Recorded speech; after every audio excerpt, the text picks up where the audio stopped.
Packaging, because it's a flashpoint. 70% of New Zealand consumers declare themselves to be frustrated by packaging waste. And so it's an issue of conscience at the heart of it, and an issue of who gets left with it.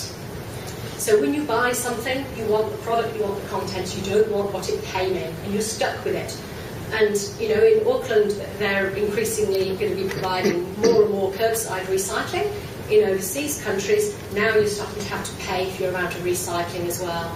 And so in Germany, for I think 12 years now, there was a consumer cost applied to getting the recycling done and to the waste to landfill. And that drove a real consumer upsurge of rebellion against packaging, to the extent that there's quite a well-organised programme of removing at the supermarket checkpoint the packaging you don't want and leaving it at the retail.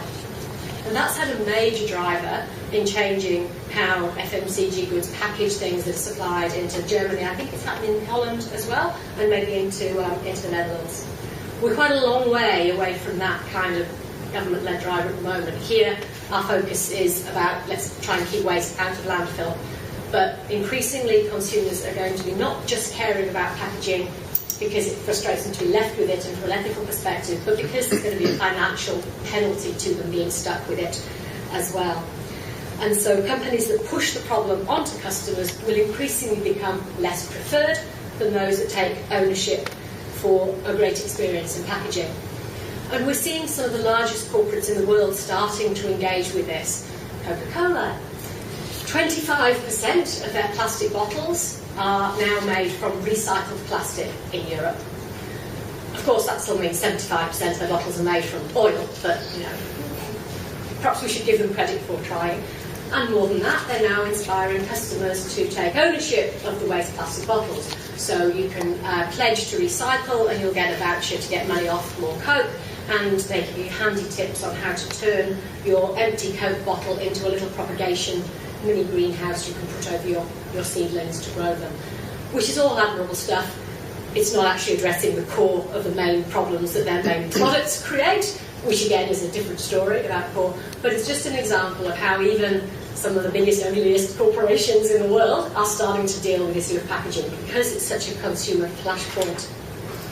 Locally, some of you might have seen our wonderful friends down at Wanaka Wastebusters who ran the Unpacket Awards, and they are having tremendous success with that awards this year. They've had over 4,000 consumers who voted for their favourite or their least favourite packaging. And what they've really found this year is that companies are starting to sit up and take notice when they were nominated. And this is a good example of how well-meaning products can actually get their packaging wrong. So some of you might see Friends eggs in the egg box there. Well, Friends got nominated for one of the worst packaging awards because they've included a plastic slide, plastic sheet in the top of their egg box, which makes the recycling that much more difficult than it otherwise would have been. So that earned them a place in one of the worst. And despite the fact that they do some of the better free-range and organic egg supply in New Zealand. So it's an example of how you need to be thinking the supply chain right through to how it distributes in packaging too. Other finalists in the worst category include Nestle for their Nespresso coffee capsules, which when you get your coffee in a little coffee granules left over in a little aluminium tub with coffee granules in it, recyclers really don't love, and disposable cups, Tetra Paks, mini twists, snaps, and so on. But there are some real accolades in there, and the Unpacket Awards are great because they celebrate good performance as well as bad.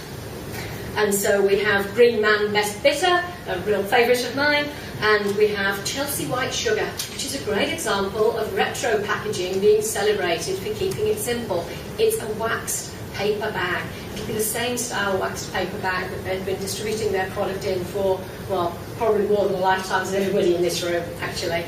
And at the opposite end of the scale, Amazon Kindle, who've done a great job with minimal packaging based on cardboard and renewable and recyclable materials.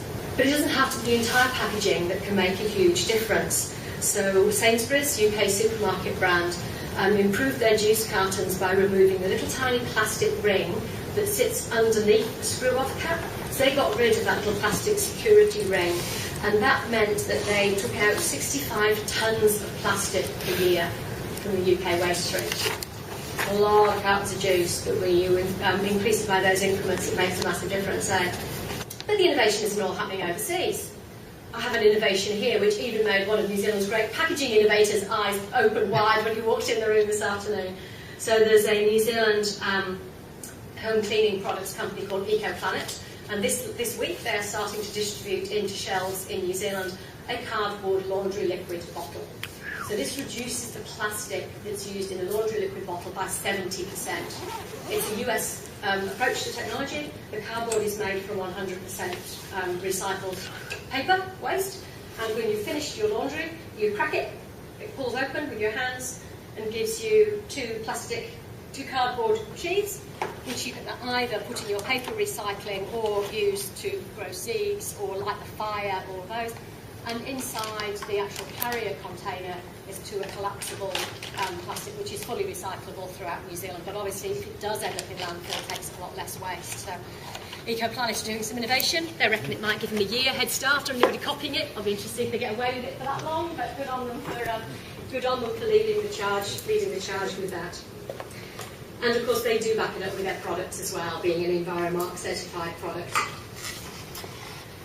So there's a little whistle-stop tour into some of the innovation in packaging, and what companies are really finding is that consumers are rewarding good packaging effort with excitement, with enthusiasm, with purchase, and with telling stories for you on social media.